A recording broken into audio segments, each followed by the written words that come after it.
Hey everyone, I'm the guy with no name, and today we're going to be answering the question, is it worth watching Secret Invasion? I hope to give you the tools that you need to decide whether or not to invest 4+ hours of your time watching this show. Before we get into specifics, let's talk about the plot. So, Nick Fury comes back down to Earth. Remember, he's been at this super secret space station doing we're not really sure what, hopefully we'll find out about it more in the future. But he comes back down after discovering a plot to take over the planet by a bunch of evil Skrulls led by someone named Gravik. Fury reunites with Maria Hill and also with Talos, who was a character who first appeared in Captain Marvel. This 6-episode series stars Samuel L. Jackson as Nick Fury, Ben Mendelsohn as Talos, Kingsley Ben-Adir as Gravik, and Emilia Clarke as Talos' daughter, Gaia. Don Cheadle also returns as James Rhodes, or Rhodey. What I liked about the show was, first off, it does start off strong. I honestly think the first episode is probably the best one, and it really does a good job of conveying a feeling of mistrust or paranoia, which makes perfect sense. I mean, I think it should definitely do that.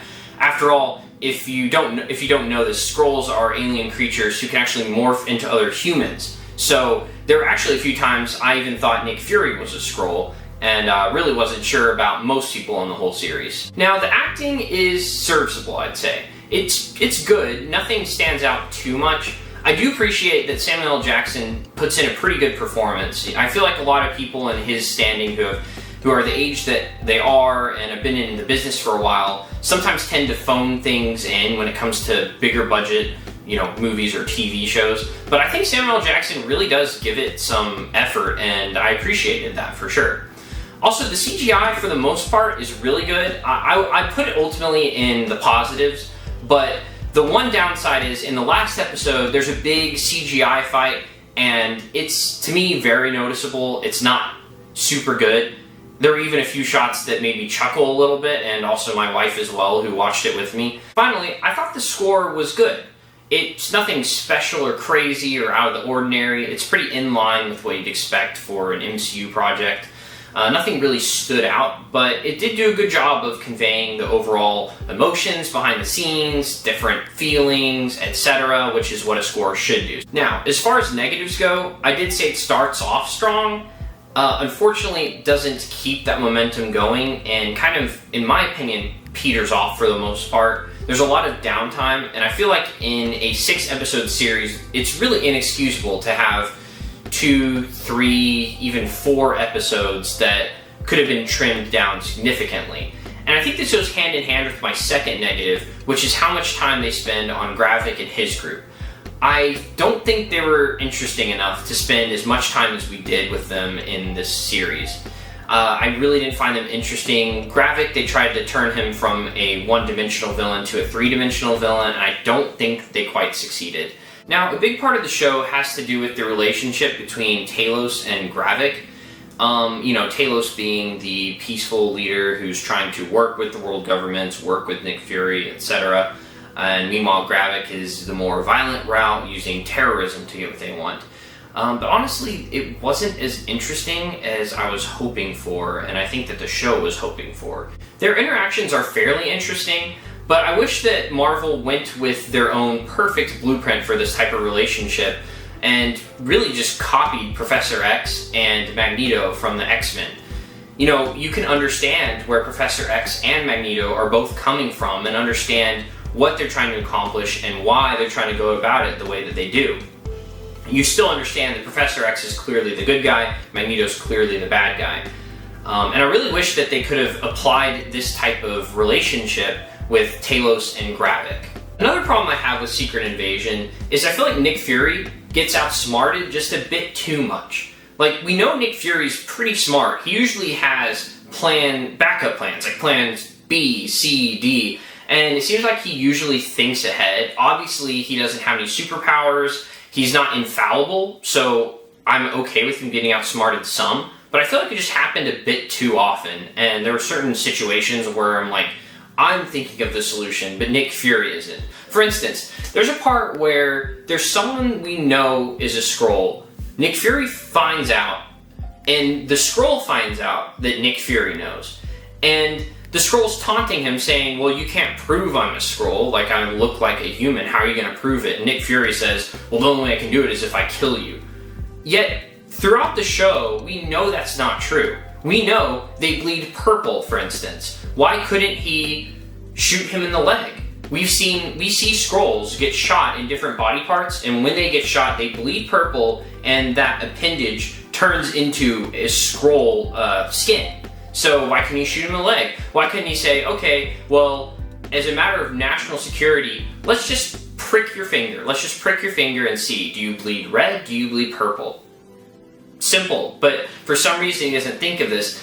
And if I'm not mistaken, literally in the next scene, there's a person that shoots a Skrull in the leg, and they bleed purple, their leg turns, you know, the Skrull skin color. Now, for my last gripe, I'm gonna have to be pretty vague about in case you have not seen the show or haven't seen the whole show, because it's something that happens at the end that I think is pretty far-fetched. I honestly think it kind of breaks the MCU a little bit. I don't know if they fully thought about the ramifications of what they introduced at the end of the show and how it affects past and future MCU projects. I think there are certain characters who we thought were powerful that suddenly were like, oh, maybe they're not as powerful as we thought they were. That's just an example of one of the many problems that I have with how the show ended and just what happened. But like I said, I'm keeping it vague. Overall, I would say I mildly enjoyed Secret Invasion. It's not great, and to be honest, while it started off strong, it didn't end strong. And I don't know if you're like me, but my emphasis is on endings. If a beginning and a middle are okay, but it ends amazingly, then that saves the entire movie or show for me. So because it didn't have that type of ending, I would say I mildly enjoyed it. I'm glad I watched it overall, but I don't think I would ever choose to watch it again. So who is Secret Invasion for exactly? Well, if you have any children who are into the MCU, I would say this actually isn't for them. I know I personally have 2 nephews, and they're big into the MCU. They love a bunch of the superheroes. I'm not going to try to show them Secret Invasion. I think it would be pretty boring. I don't think there's a lot to keep children's attention in this show. It's more adult-oriented, not in maturity necessarily, but just there's not a lot of spectacle going on. As far as significant others go, you kind of have to judge based on whether your significant other is a big MCU fan or not. My wife is an average fan, I would say. She loved Infinity War and Endgame, but she liked the first episode, did not like the rest of it, and kind of grudgingly watched the rest of the show with me. I know she personally could take it or leave it, would not choose to watch it again. So keep that in mind.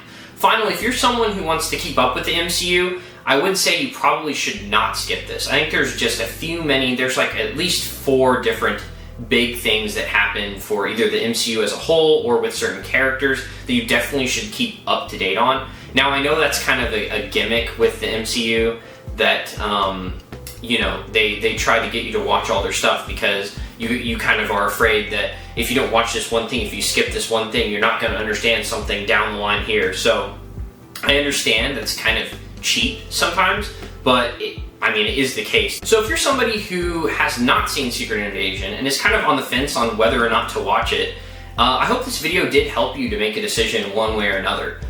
If so, let me know in the comments below. I'd love to hear that. Also, if you have seen Secret Invasion, let me know if you agree or disagree with any of my points. I'd love to hear any and all comments, positive or negative. If you made it this far in the video, I just want to give you a big thank you. I really, really appreciate the support.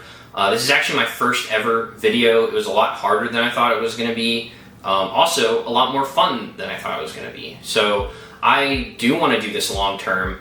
My goal is to post videos on a consistent basis.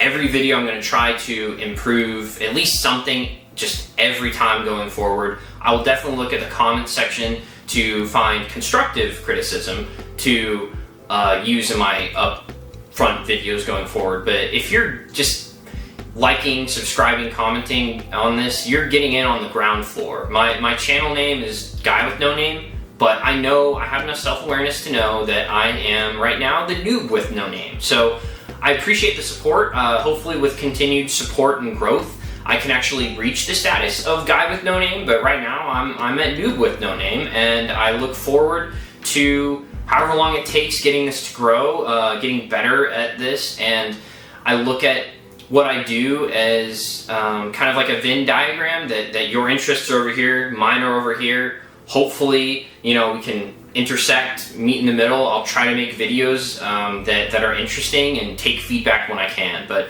anyways, I don't want to ramble too long, but yeah, just appreciate your support. I don't even have any videos to refer you to, as this is my first one, but be on the lookout. There will be more coming, and in a more timely manner. So thank you so much. This is Guy with No Name signing out.